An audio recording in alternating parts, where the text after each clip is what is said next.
Pemirsa, akibat musim kemarau panjang, debit air di Bendungan Batu Basi, Kecamatan Bantimurung, Kabupaten Maros, berada di titik nol di bawah normal. Akibatnya ketinggian air mengalami minus 56 cm di atas bibir mercu. Kekeringan ini sendiri sangat berdampak pada kelangsungan hidup warga sekitar, di mana aliran sungai untuk irigasi pun mulai mengering.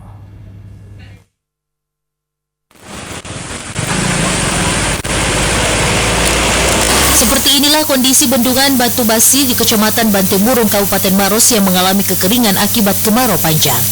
Bahkan di angka meter air pun kini tak terlihat setetes air sama sekali atau berada di titik nol dengan minus 56 cm di bawah bibir mercu.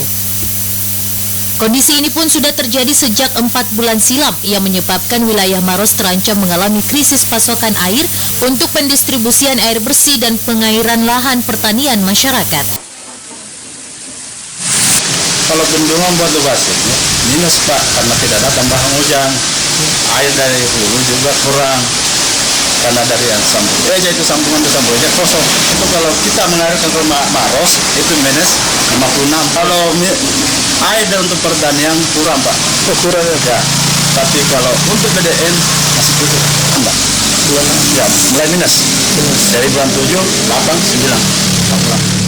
Akibat dampak kekeringan ini, Bendungan Batu Basi terancam tak mampu lagi mengairi 6.513 hektar area pertanian, serta tak mampu menyuplai air bersih untuk perusahaan daerah air minum Maros. Dari Kabupaten Maros, Wibowo Wardoyo, Selebes TV.